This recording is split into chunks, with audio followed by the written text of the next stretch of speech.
मणिपुर के अंदर पिछले 2 महीने से जो वायलेंस चल रहा है उसे ख़त्म करने की, रिजॉल्व करने की बहुत सारी कोशिशें की गई हैं। सबसे पहले तो वहाँ के चीफ मिनिस्टर बीरेन्द्र सिंह ने, उसके बाद union home minister Amit Shah वहाँ पर्सनली गए। रिसेंटली राहुल गांधी ने भी मणिपुर को विजिट किया, लेकिन फिर भी वहाँ के हालात में कोई ज़्यादा सुधार नहीं हो पाया।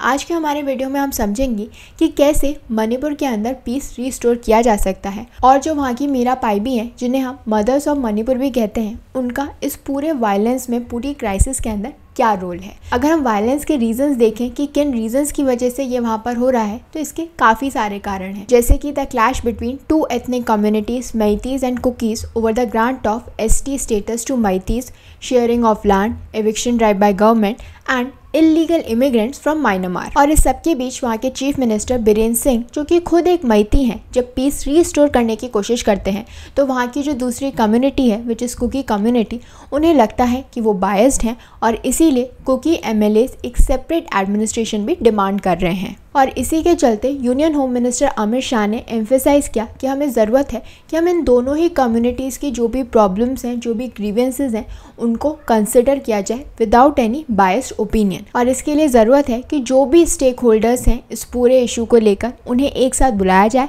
ताकि इस पूरे इशू को रिजॉल्व किया जाए।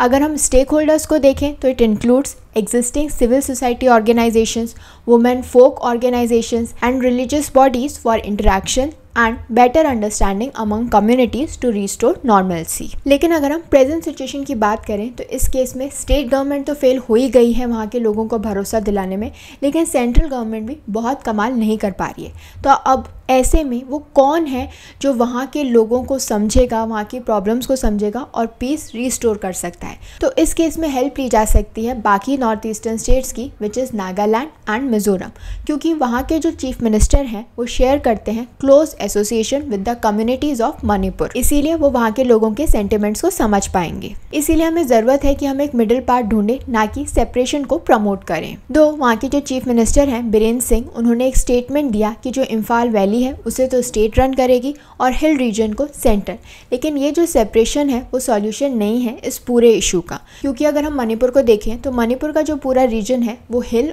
और वैली में डिवाइडेड है। वैली के अंदर मोस्टली मैती कम्युनिटीज़ रहती हैं और हिल रीजन के अंदर कुकी कम्युनिटी।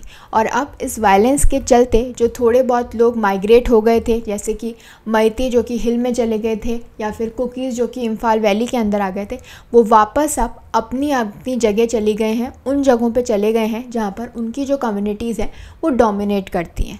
सो इस तरीके से अगर हम डिवाइड करेंगे तो एक स्टेट के अंदर ही डिवीज़न हो जाएगा, जो कि सॉल्यूशन नहीं है। और इम्फाल फ्री प्रेस ने भी चीफ मिनिस्टर बीरेन्द्र सिंह के स्टेटमेंट को कंडेम किया और ये कहा कि किसी भी तरीके का जो सेपरेट एडमिनिस्ट्रेशन है वो स्टेट के अंदर एग्जिस्ट नहीं कर सकता, क्योंकि मणिपुर अपनी टेरिटोरियल इंटीग्रिटी के बिना एग्जिस्ट नहीं कर सकता। एक जो चीफ मिनिस्टर होता है वो पूरे स्टेट के लिए होता है, ना कि सिर्फ वैली रीजन के लिए। और इसके बाद चीफ मिनिस्टर बीरेन्द्र सिंह ने क्लैरिफाई किया कि उन्होंने जो स्टेटमेंट दिया उसे मिस इंटरप्रेट किया गया, उनका ये मतलब नहीं था, वो भी एक सेपरेट एडमिनिस्ट्रेशन नहीं चाहते हैं। इस वायलेंस के चलते अभी तक वहाँ पर 100 से भी ज़्यादा लोगों की डेथ हो गई है, हज़ारों घर जल चुके हैं और 50,000 से भी ज़्यादा लोग डिस्प्लेस हो चुके हैं। इस पूरे टर्मोइल के चलते फाइनेंशियल असिस्टेंस भी प्रोवाइड की जा रही है।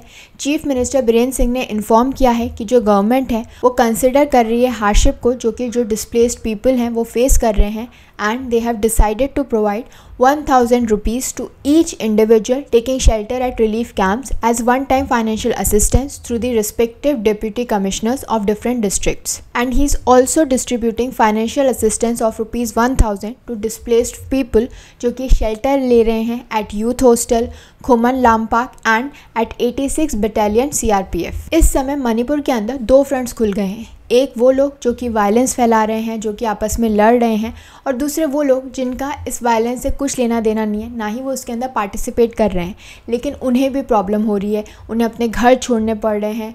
जो बेसिक एमिनिटीज़ हैं, जो बेसिक चीज़ें ज़रूरत हैं, फूड, शेल्टर, वो उन्हें प्रोवाइड नहीं कर पा रही हैं।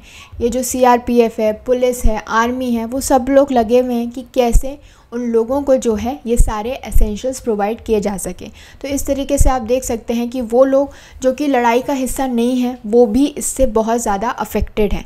और इसी सब के चलते अब वहाँ पर जो अपोजिशन है वो डिमांड कर रही है चीफ मिनिस्टर बीरेन सिंह का रेजिग्नेशन। लेकिन बीरेन सिंह के इस रेजिग्नेशन को लेके काफ़ी हाई ड्रामा हुआ इम्फाल के अंदर। उनके जो सपोर्टर्स थे वो उन्हें रोक रहे थे from going to Rajbhavan to meet the governor, and hundreds of youth wearing black T shirts and women sat down in front of the CM's residence demanding that Biren Singh should not resign. और इस regard में काफ़ी सारे videos भी social media के ऊपर upload हुए। उसमें देखा जा सकता है कि काफ़ी सारे लोग ये कह रहे हैं कि हम इस सिचुएशन के अंदर पिछले 2 महीने से हैं और हम देख रहे हैं कि कब वो दिन आएगा जब गवर्नमेंट ऑफ इंडिया और मणिपुर जो है वो इस कॉन्फ्लिक्ट को रिजॉल्व कर पाएगी इन अ डेमोक्रेटिक मैनर।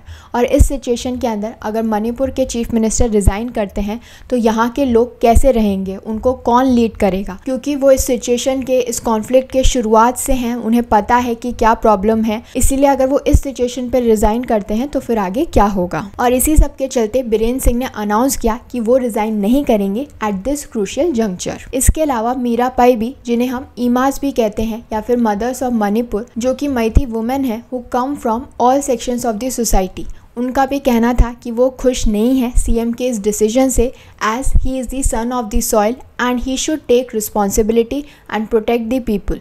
और अगर इस सिचुएशन के अंदर वो रिज़ाइन कर देते हैं then president's rule will be inevitable which is not acceptable. अब आप लोग सोच रहे होंगे कि ये जो मीराबाई भी हैं ये लेडीज़ कौन है और ये क्या सोशल रोल प्ले करते हैं। ये जो मीराबाई भी है it was formed in 1977 and it was one of the largest grass roots movement in the world. Initially जो इनका फोकस था to fight against alcoholism and drug abuse, लेकिन अब जो उनका ऑब्जेक्टिव है, जो एम है, वो एक्सपैंड हो गया है to countering human rights violations and the development of society at large. पिछले कुछ सालों में देखा गया है कि जो मीराबाई भी हैं उन्होंने काफ़ी सारे सोशल और पॉलिटिकल मूवमेंट जो हैं वो रन किए हैं in the state, including protest against atrocities by Indian security forces. इसके अलावा मीराबाई भी जो वुमेन है they have supported the base of Irom Sharmila, जो कि एक्टिविस्ट थी और हंगर स्ट्राइक पे थी फ्रॉम 2000 टू 2016, ताकि वो प्रोटेस्ट कर सकें against the armed forces special powers act, जो कि आर्म फोर्सेस को इम्यूनिटी देता था against actions in disturbed areas. और ये सभी प्रोटेस्टर्स इस एक्ट को इसीलिए क्रिटिसाइज करते थे क्योंकि उन्हें लगता था कि ये एक व्हीकल है of over reaching the state. इसके बाद 2015 के अंदर भी काफ़ी सारी टेंशंस देखी गई थी over the demand for the inner line permit system to be introduced, जिसके चलते जो भी आउटसाइडर्स अंदर आना चाहते हैं उन्हें एक परमिट की ज़रूरत पड़ेगी। प्रोटेस्टर्स का कहना था कि ये ज़रूरी है in order to protect the local interest, culture and commercial opportunities available to them. और मीराबाई ने इसके अंदर काफ़ी एक्टिव रोल प्ले किया था ताकि वो इंश्योर कर सके bans and shut down calls in the market. और करंट क्राइसिस के अंदर भी मीराबाई का काफ़ी इंपॉर्टेंट रोल है। कुछ दिन पहले arm forces apprehended 12 KYKL cadres with arms, ammunitions and warlike stores during an operation in Itham village in Imphal East, but were forced to release the men after pressure from women activists who confronted the security personnel. So हम देख सकते हैं कि मणिपुर की crisis में वहाँ की जो वुमेन है वो भी काफ़ी क्रूशियल रोल प्ले करती हैं। I hope this information was helpful to all of you.